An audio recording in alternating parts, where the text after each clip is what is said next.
This program is brought to you by Link TV for educational and non-commercial use only. Election runoff is a few days away in Afghanistan. Hamid Karzais' brother is on the CIA's payroll. Should Obama send more troops to Afghanistan? And can the Taliban be defeated? Answers to these questions and more on Link TV's Mosaic Intelligence Report.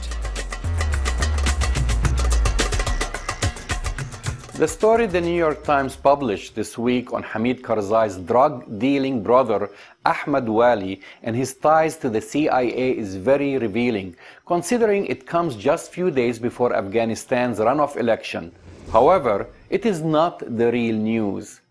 It has been rumored for years that Wali has been involved in opium trafficking and has been receiving payments from the CIA. The big story is the United States government plan to buy out the Taliban, officially, so to speak. There you go. All right. On Wednesday, President Obama signed a $680 billion defense appropriations bill, which is supposed to cover military operations in the 2010 fiscal year. The bill includes a Taliban reintegration provision under the Commander's Emergency Response Program. Don't you love the terminologies used by government bureaucrats? Call it buyout, bribes, protection money, but please don't call it integration.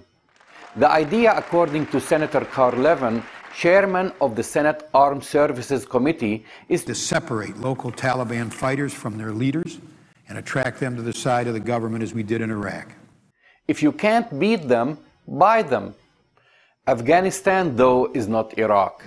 Unlike Al-Sahwa in Iraq or the Sunni Awakening, when Iraqi tribe members took up arms against Al-Qaeda and foreign insurgents, the Taliban are an integral part of Afghanistan, and they are not foreign fighters. They are the brothers, cousins, and neighbors of ordinary Afghans.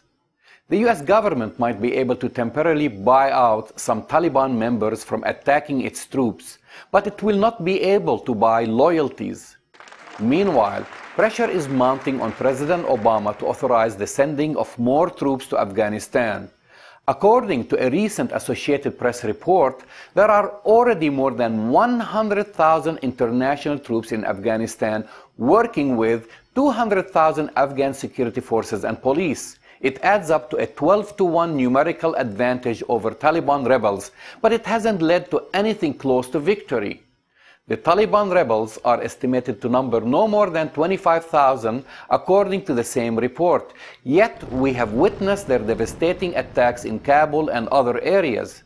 The number of American deaths in Afghanistan has reached a record for the third time in 4 months.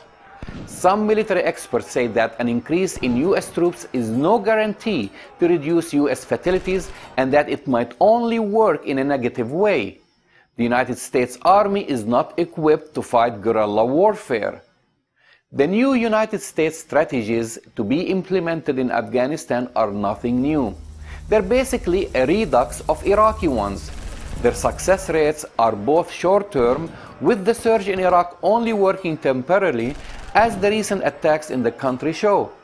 Paying for protection can only work against foreign insurgents and will only work as long as you keep paying. The President made a promise to America's armed forces.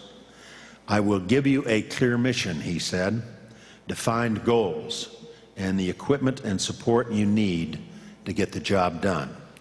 In the meantime, on the news, I keep watching those who are gung-ho for sending more troops to Afghanistan insist that the United States has learned from the Soviets' mistakes. No one asks if it has learned anything from its mistakes in Iraq. I'm Jamal Dajani for the Mosaic Intelligence Report. To learn more about this program or to share your thoughts, visit us at linktv.org/MIR. You can also follow me on Twitter for updates.